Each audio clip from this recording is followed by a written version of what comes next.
Our today's topic is literary devices in poems. This topic holds good for 9th, 10th, 11th as well as 12th class students. Now, literary devices are some special kinds of things that a poet uses to create different effects or feelings in his poem. These literary devices in poems are poetic devices, as we shortly call them, are of many types. Let us take them one by one. The first literary device we are going to talk about is alliteration. Alliteration is the repetition of a consonant sound at the start of two or more words that are close together. Look at this example. Of the forest's ferny floor. This line exists in the poem Listeners by Walter de la Mare, which is in class 11. In this line, forest's ferny floor. The first sound of forests is f, ferny f, floor f. So here the same consonant sound is repeated. And this repetition is known as alliteration. Again from the same poem, and the last line is, and how the silence surged softly backward. Here the sound s, silence, surged softly, s sound at the beginning, at the start of three words is repeated. And this is another example of alliteration.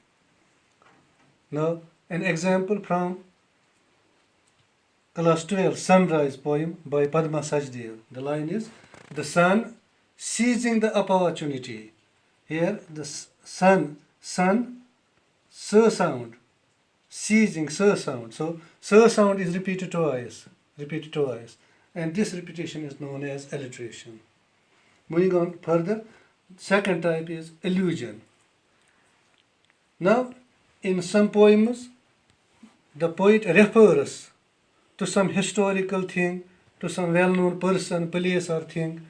That reference we call as allusion. For example, in the class 11th poem, The Season of Plains by Aga Shahid Ali. The poet refers to Heer and Ranjha. These are well-known persons, Heer and Ranjha. And this reference is known as allusion. Another example is from class 11 poem Narcissus. In the poem Personal Helicon for Michael Longley by Seamus Heaney. This Narcissus is a famous marble sculpture, and here the poet refers to this marble sculpture. So this is all again an example of allusion. The third type of literary device in poem or poetic device is Anaphora. Anaphora is the repeated use of a word at the start of two or more consecutive lines. Consecutive means लगातार. जब लगातार दो या तीन लाइनों में एक ही word लगातार लाइनें होनी चाहिए. किसी पोएम की दो या तीन लाइनों में स्टार्ट का वर्ड सेम होगा तो उस रिपीटिशन को हम कहते हैं anaphora. For example, in the poem The Listeners by Walter de la Mare, there is a line, and the sound of iron on stone. उसके बाद की दूसरी लाइन है, and how the silence surged softly backward.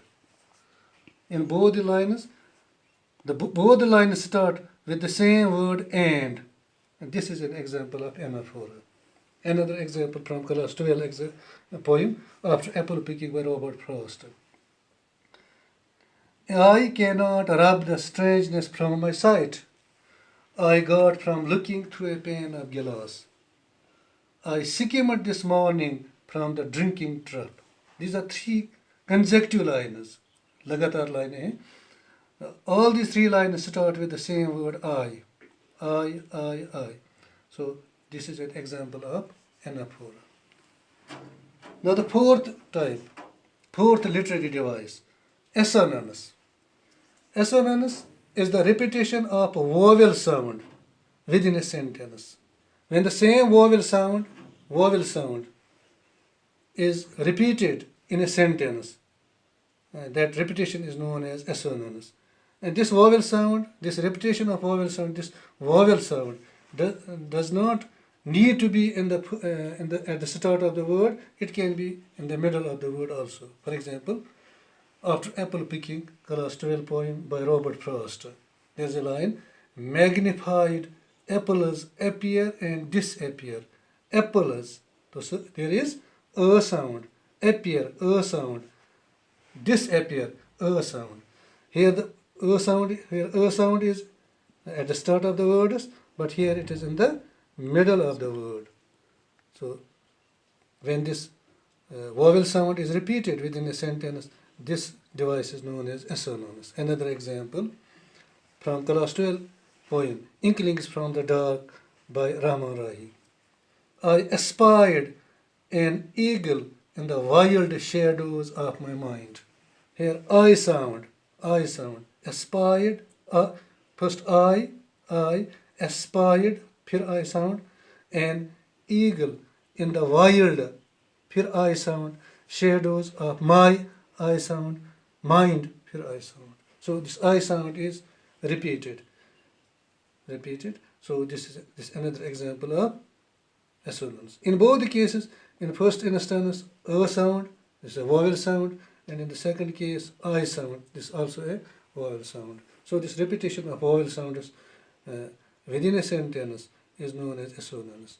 And you have to remember that this vowel sound need not be at the start of the word, it can be in the middle of the word also. Number 5 is consonance. Consonance is the repetition of a consonant sound in a sentence. This is opposite to assonance. Assonance is the repetition of vowel sound, and consonance is the repetition of a consonant sound in a sentence. Now, alliteration is also the repetition of a consonant sound, but in alliteration, the sound, the consonant sound must be at the start of 2 or more words, whereas in consonance, the consonant sound can be at the start or in the center, in the middle of the word. Example, 11th class poem, Personal Helicon for Michael Longley by Seamus Heaney. There's a line, now to pry into roots, to finger slime, to sound, into sound, roots, sound, to sound.